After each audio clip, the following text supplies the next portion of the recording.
Good evening, gang. Welcome to Showdown. Well, by now you're probably aware that the good folks of Aspen, Colorado have taken some quality time off from drinking and debauchery to further the cause of animal rights. They recently had a vote to ban the further sale of fur coats. Oh, these great humanitarians made most of these pronouncements from condos built on top of forests and streams that used to be the home of the furry little animals. Joining me tonight is Dan Mathews of People for the Ethical Treatment of Animals. They'll get the vote next, all right?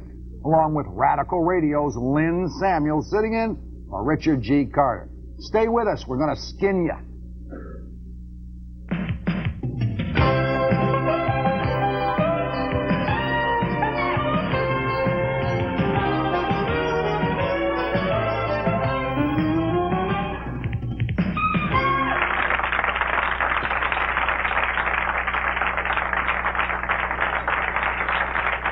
Okay, gang, all of you at home now already know the results of that vote in Aspen, Colorado. Another strong pronouncement in favor of the folks in the animal rights area, right? If you believe so, let's take a look at what recently went on in Aspen and give you a little insight into the argument against using furs. Go to it, will you please? Aspen, Colorado, the lit capital of the Rockies. During chilly winters here, fur pelts are as much fashion as function. On some street corners, you see more animal skins than skis. So these tourists from Texas can hardly believe their ears. Could you tell me what the deal in the fur is? The mayor of our city wants to ban the sale of fur products in our town. A local referendum will decide if Aspen becomes the first town in the nation to outlaw the sale of not only fur coats, but all fur accessories. Everybody has furs. They bring furs into town. When they get here, they want to buy them. But animal rights activists say the resort has been reaping profits by being cruel to animals. This now famous video of a mock fashion show is designed to repulse potential fur buyers. But it's thought to be so inflammatory, most commercial broadcasters have refused to show it. 4 years ago, Aspen voters made it illegal to sell furs that come from leg-hold traps. But backers of that initiative say it proved to be unenforceable. Besides, the vast majority of furs are raised domestically on ranches and farms. I discovered that the cruelty in the fur farms, in my mind, was as equal, if not greater than the cruelty involved with the leg-hold traps. But who pays the price for a social conscience? If fur sales are outlawed, will it drive away wealthy vacationers? Many shopkeepers and entrepreneurs here are worried. Those are the kind of people that are spending the money here. And it's going to affect all the businesses. Tourists continue to flaunt their furs in public. Many consider the proposed ban on the sale of furs as a threat to their rights, but others are beginning to wonder. I think the issue of an animal dying so that I could be warm is an issue with me, because I feel a little bit uncomfortable. With Lynn Samuels and me tonight to discuss the controversial issue of animal rights is a gentleman by the name of Dan Mathews, all right, of the People for Ethical Treatment of Animals. Now, Dan, looking at that commercial segment of that tape, which was never shown on network television, but knowing Downey, you knew it would be shown here. Realistically, that aside, what is wrong with people wearing animal skin? Well, they're not ours, and of course everybody takes it to a different degree. People for the ethical treatment of animals, none of us wear leather. We don't. No leather at all. That's right. I've got a canvas Do you belt. eat meat? No, I don't. We're vegetarian, but vegetarian. we don't expect. Is that a requirement? I mean, do you follow your membership around? No, I'm saying in terms of our staff. In terms of our membership, they fall into all the different categories. We are realistic. We don't expect vegetables. Vegetables and a whole number of things, and we don't get a lot of diseases. Well, wait a second. There is a group. Question. I haven't answered your question yet. The whole idea of wearing fur is to celebrate the fact that you're doing well in life, and we think that the last way anybody should do that is by wrapping themselves up in death, which is what each fur coat represents. That'd be a hell of a thing to tell a caveman back a couple of 100,000 years ago. He was celebrating doing well in life. We're in the 90s now. There's other things that we can wear that don't bleed. We don't need to kill to keep warm anymore. So I think it's a matter of common decency and moving into the future with some basic compassion. I mean, animal rights doesn't mean giving dogs a license to drive. It means leaving animals with some dignity and some respect. But where are your priorities? There are people dying on the streets of New York City, starving to death. So if you have all this energy to do good, then why don't you do good for people? Well, I think we do. I think people that complain about animal rights activists not caring about people, if they took even half of the $5 or $10 grand they spent on a coat and gave it to a homeless shelter, they'd be doing a lot much better for the world. You know, we're born into a very violent world, and I think each of us is obligated to do something. You work for free? You work for free doing what you do? No, I get paid enough to pay back my student loan and make my monthly Yugo payments. You know, So why don't you give that? See, again, you bought from Yugoslavia, right? Why don't you take that money and, like you tell the people who buy fur coats, and give that to the homeless people then? Well, I think we can have everything. Because it's BS, right? No, I think we all have to do something, but I think it's quite callous to point to somebody and say, you're doing the wrong good thing. I think if it's a good thing to stop suffering, I think it's fine. It's great. But it could be a useless good thing. I mean, they're destroying the Amazon rainforest, right? And there are like 2,000 species of animals being wiped out every day. Why not that if you care about animals? Well, you brought up a very good point. Why? Let's get to the root of the problem. Why are they destroying those rainforests? To make cheap grazing land for McDonald's hamburgers, which we encourage people not to eat. To make leather, which we encourage. Is that right? Is that where McDonald's hamburgers come from? Down there, the rainforest? I didn't know that. I didn't know that either. I learn something new on this show every day. The whole reason they blow those forests away is to create cheap grazing land. I mean, by an animal use system, we're doing a lot of damage to the world. They tore down that forest to build a highway through it for transportation. That's not the only reason. The majority. But that is a major reason for taking down the trees. A highway doesn't take up that much space. Yes, a highway does take up that much space. A majority of it is for grazing on. This is just. Well, we're on animal rights, so we don't want to start giving you something that you know nothing about, obviously. All right? Do you think banning the sale of furs is a viable solution for getting to save the animals? It was able to go in Aspen because the mayor was a very big animal rights supporter. We nationally don't get caught up in too much. I would be willing to bet the next election the mayor is given his own cave in the Aspen area and allowed to live his own way up there, because he also doesn't like air conditioning, all right? This is the mayor up there. Doesn't like air conditioning, doesn't like fur.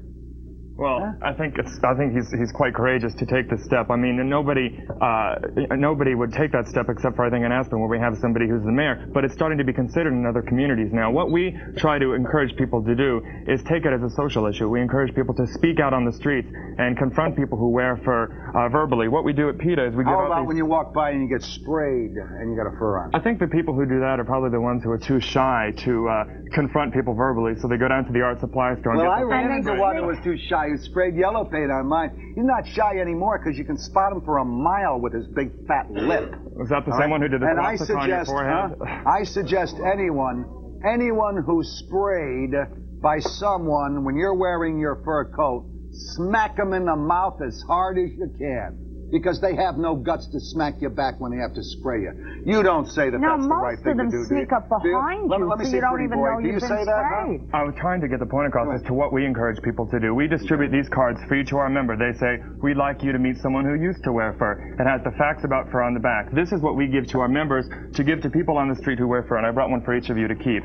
You know, all of this is a matter of choice. I'll wear it next to my heart. I'm sure you will. You know, all of this is a matter of choice. It's presenting people with the information. I think everybody loves animals. Even people who wear fur love animals. What we have to do is spell out to them that if they love animals, they shouldn't annually electrocute 30 of them to wear as a luxury item. They just show their arrogance and ignorance when they do that. But everybody who has a fur coat knows that they had to kill animals to make it. I don't know. What are you teaching people? What about in the case, and maybe we're jumping ahead of ourselves here, what about in the case farms that are run, all right? I happen to know one in Wisconsin that is run for raising minks, all right? Now, these minks, particular minks, I guess because they've been hybrid, are raised so that they'll only live for a year. They are not squashed into little cages. They are in a very comfortable cage. They are not skinned until they have died a normal death, a natural death. They have a temperature regulator in the cage that indicates the animal has died. They then, what they call, harvest the carcass. Well, is it all right to use those carcasses? No, I don't. The animal's dead. The animal ate like a pig for a year, all right, grew healthy, had a great time, and died. Well, I think that's missing the whole point. The whole idea of wearing fur is something that people more and more are finding repulsive. I mean, what we're finding more and more on fur farms is that a lot of them are really cheap operations, and they kill the animals the cheapest way possible. They're injected with weed killer, which can deaden their muscles, but they still suffer intensely. They're injected with that with half the food we eat in this country. Well, we choose to. The animals have no choice, and that's what we're here to remind people. Okay, we'll find out about some reminding in just a bit, and find out what's happened to fur sales in this country, and Should we worry about furs? I wonder if these folks worried about the monkey that went into space first before a human. We'll be right back. We did.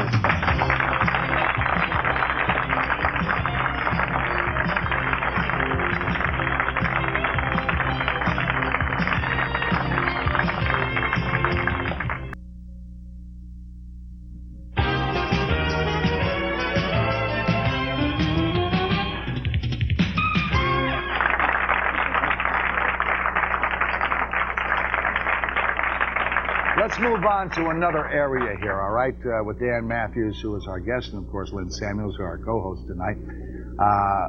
How about experimentation for the assistance of human welfare on animals? Well, I think for the most part it's worked to our detriment. They opened up the first animal for cancer research, for instance, in France 200 years ago, and now we're 200 years later, we don't even have a decent treatment yet. I think the way the whole system works is that more and more labs need those funds to do research, and as a result, 90% of those who get federal funds to do animal research get the same grant or a larger grant the next year. I think in the cancer area, you're probably right. I think that's just a money-making. A lot of money. I think that's just a money-making thing, so they keep the cancer rolling. But let's face it. How about diabetes? I mean, folks who have diabetes would have had no assistance or help whatsoever for a great many years until they came up with a synthetic. You need an animal for that. Well, not always. Often the things that are tried, the only routes that are tried are the routes involving animals, but it's very costly and it's becoming bad science. More and more scientists are moving away from it. You're going back in retrospect. What? To epidemiological studies, clinical studies, everything that we know about AIDS now comes from those ways. We haven't even been able to give animals AIDS in the way humans get it now. I should hope not. So I think it's a matter of looking at what's good science and what's not good science. And animal research proves over and over again that it's not good science. Look at thalidomide. You know, a lot of people are walking around with deformed arms or legs because thalidomide worked well on a pregnant cat or a dog, but it did not work in humans. I mean, we're all so different. Would you rather have sent a human into space before you sent a monkey or a dog or a cat, whatever it was they sent? If it's that dangerous, I'm not going to condemn another animal to the task. I think you let the man go. He can make that decision on his own. I think there are other ways to do it, but I think in terms of... Now there is, because of the computer science that we have. We're ahead of ourselves. Right. No, I would not condemn an animal to that. I let the man do it first. That's right. But when the space shuttle exploded, 7 people blew up in that. I mean, you would rather see those 7 people blow up than have seen, a monkey blow up? That was due to human error, not to a lack of animal research to find out how the rubber sealers work or not. No, but I'm just trying to figure out why you seem to think life evolved up from animals, and got to man as some kind of pinnacle. And you seem to be giving equal credence to, little... Is an animal life a little less valuable than human life? I'm not going to be prejudiced like that. I'm not saying that animals have the same abilities as us in terms of logic and reason. But I don't want to say anything bad about animals. I'm afraid this guy will write me up and I'll lose my job like Andy Rooney. Go ahead, sir. I have a few points to ask you about, Dan. You mentioned about cancer and an animal being opened up 200 years ago and how we don't have a treatment now. We've known the sun has been there for how many thousands of years, and still we don't know everything about that, and we haven't launched a rocket ship to the sun yet. But these drugs that we test on animals before we test on humans, I think it's a very viable approach. You can't test a plant. You have to test something where you can judge what happens to humans. And if you had somebody in your family who was sick, well, let's say somebody in your family who contracted polio because the vaccine wasn't tested on animals first, you'd probably be the first to hire a lawyer and super malpractice. Well, the whole point we're making, though, is that it's not often the easiest way to go. We're finding more and more that there have been a lot of bad things. I mean, look at some basic facts. Drugs only last in the market 5 years before we discover all the side effects, which didn't appear in animals, can severely injure or kill us. So I think it's a matter of moving forward. We know that we're not going to change this overnight, but I think everybody with an ounce of compassion out there looks to the day when no animal has to suffer for any reason to help us if we can find the technology, and we've got it. Completely. When a new drug is discovered, a new antibiotic, in those 5 years, how many lives does it save? Well, it depends. I mean, there's a lot of different studies. But again, it's not, I think animal research is the Edsel of science. Well, I think it's calls for some moderation. I think instead of experimenting on humans, I think there's a lot of viable animal approach. If it's done properly, there may be people who abuse the process, but cleaning up the process versus eliminating the process are two entirely different things. Well, just to give you some background, a few years ago, we had a thing called, there was a bill, the Research Modernization Act, which was proposed to Congress, which would just call for a national center for animal experiments so that we knew what was going on and where. And they fought that. The lab animal industry, they want to make 2,000 1,000 cat spinal crushes instead of 20.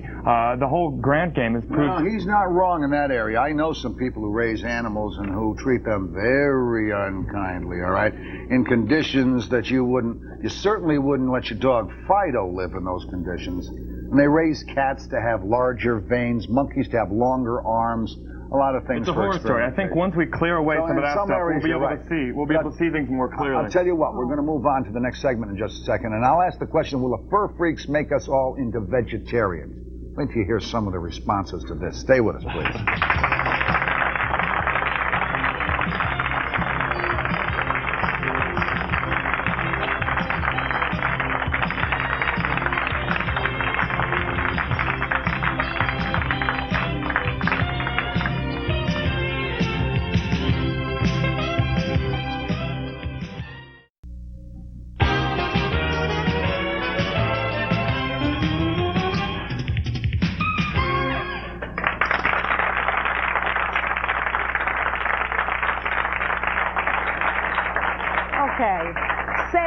Say you achieve this goal. Nobody sells furs anymore. What's next? Do you throw spray paint on me when I walk out of McDonald's with my hamburger? Well, I don't know if that's going to happen, but I think vegetarianism is going to be one of the next issues. But how? I mean, are you going to line up and march in front of butcher stores? We've already done that. It's just not getting it's not getting as much press because the fur industry is starting to go out of business. We need the press. Yeah. I'm making a point here. You need the minions of the media to sucker those boobs in. It was the same thing with fur. They didn't cover fur until now. The fur industry has started to report bankruptcy after bankruptcy until designers, even Barbara Bush won't wear fur now. Remember, meat. You guys are taking credit for cutting the fur sales when in reality, 1976 fur sold $336 million in this country. This last year was $2 billion in this It didn't reach that point. That's a big line from the PR firm. They had a $2 million campaign to make the public think fur is actually good. $2 billion, they said. So they were lying? Yeah, they were lying. Just because we've seen Antonovich and we've seen the fur bulk go down. And Evans. But what you guys take credit for cutting it. Could it possibly be the reason... I am finished. Could it possibly be the reason the fur sales went down in 87, 88 was a thing called October 19th, Black Friday, when all those yuppies who could buy those furs no longer could buy them? Well, it did impact all luxury items, but they all rebound except fur. There's no reason why American consumers are any less compassionate than those in England, Switzerland, Germany, and Holland, who also, within a few years of animal rights catching on, got rid of fur. Dan, I think where you make the mistake is the fact you forget that we've had warmer winters. I got a call from a friend of mine, Anthony, over Trey Chic Furs. The month of December was the biggest selling month he ever had for furs. He specializes in fur. You love lynx, all right, and in mink. The coldest December we've had in history, and he had the biggest sales. Well, there's no denying that some people are still wearing it, but I mean, look on the street. I was in New York today. A lot of the people who wear fur, your average fur wearer looks like a roadkill with a wig and too much makeup. I mean, come on, beauty comes from within. I don't think you've got to kill animals to prove that you have some fashion. Come on. I mean, but it's what scares people is what's next. My wife wears fur, pal, all right? Lori wears fur. Uh-oh. And if you think that she looks like that, if you saw her, you'd have the first little tweeter you've had in a long time. Yeah, I think that instead of spending our time here and all the money on this show, that we should be discussing the most important topic, which is the homeless. And because as humans, we're animals too, and we're the number one animal that counts. We have to look after our own. And that's it. That's a good point. If that's what you're into, that's great. We have a lot of people who work within our organization who volunteer at battered women's shelters, who work with the homeless. I think everybody has a responsibility to do something. Lynn, what I worry about is what happens if these guys decide that 2 eggs over easy is a right to life issue and ask for the death penalty for Frank Perdue? I agree with you. It's not funny. This is America. It's not illegal to wear fur. I think if they pass a law against it, if somebody took it to the Supreme Court, a law like that could never stand up. Well, we're not bringing it to the Supreme Court. We're bringing it to the... No, you won't. No. Somebody else will bring it to the Supreme Court. Aspen is the only situation where legislation was proposed because the mayor was able to do that. Yet it will happen in other places, but most of the battle happens on the street. People, wear fur, and it used to turn heads. Well, now it's turning stomachs in a lot of places. What would you do if somebody decided they didn't like guys in gray ties and screamed at you every time you walked down the street? If they had proof that there was suffering involved in the production of a gray tie, well, I wouldn't wear a gray Probably tie. was. That tie looks like it was made in Thailand. Probably paid some person 3 cents an hour to work on it. They were probably beat. It's actually my brother's tie. Your brother's tie? Where'd he get it? Vietnam? He's a veteran, maybe? I have no idea. Go ahead, sir. I just wanted to say that Up a little closer to the mic, please. I've got a lot of respect for you for standing up for what you believe in, and I think even Morton would probably argue 2 + 2 = 4. He's got to have some respect for you standing up for what you believe in. As long as you're not affecting anybody else, by stopping them physically from doing what they want, you can express your view. That's great. But as soon as you start to expand your argument, include animal experiments and everything, you lose complete credibility. And if you want to maintain any credibility whatsoever, limit your argument to just the fur cause, because I think you may have a point there, but you completely lost me when you started expanding to every aspect of animal. Everybody takes it to a different point of view. We don't expect to wake up and find a world of Mother Teresa's and Gandhis tomorrow, but Mother Teresa incidentally uses animal skins and animal. Our co-founder Ingrid Newkirk worked with her and before. Anyways, we're just here to share a point of view. We are on the animal side. We respect animals, and we think animals should be left in some dignity. And of course, it carries over to all issues. But people in the public take it to different degrees. And I think the one thing that everyone does agree on is that fur coats have to go. They just should become committed to our history museums. All fur coats. If we really call ourselves civilization, I don't think we should electrocute animals or inject weed killer into animals or break animals. Because we know they have to die to become a coat. It's a matter of social progress. So let's get rid of cars because we know 50,000 people will have to die because of cars. I mean, the same argument carries through. No, it doesn't. People choose to drive cars. Animals don't choose to become fur coats. People choose to wear a fur coat. And now they're choosing increasingly not to wear fur coats. The people who get run over by the cars don't choose to get run over. I mean, you can expand this to where we'd all get to just sit and never move. It becomes so ridiculous. If you want to take it that, you can, but I think you're comparing apples and oranges. Why do all you do-gooders run to the government to ban everything? How about letting the people vote at the cash register? We are. Except Aspen is the one place they've done that, but all across the country we are. Tony La Russa, the manager of the Oakland A's, joined me in Seattle 2 weeks ago to have a giant fur funeral outside the Seattle Fur Exchange to bring about the point that animals are dying inside. I've known Tony La Russa since he was the manager of the Chicago White Sox. He and his whole family have become would march in a one-man parade, all right? He and his entire family have become vegetarians, and they're very committed to this. Right. Not only the La Russa... Canseco, who plays for him, eats about 14 pounds of meat a week, and I bet you that if La Russa found out that he wasn't going to hit home runs eating that 14 pounds, then he'd put him on vegetarian. Well, I'm just giving an example of the type of people who are starting to get very involved in animal rights. The Golden Girls, to Tony La Russa, to Elvira, Oh, the vampires. Anything. The vampires are against fur coats now. Let's wrap this thing up. You know what it boils down to? Let them vote at the cash register, right? Sure. I agree. I agree too. How about it, audience? I mean, if you want one, buy one. If you don't want one, get it at the cash register. Let's buy Lynn Samuels one. Good night, everybody. Thank you, Dan, for being with us today. Wear your fur tonight.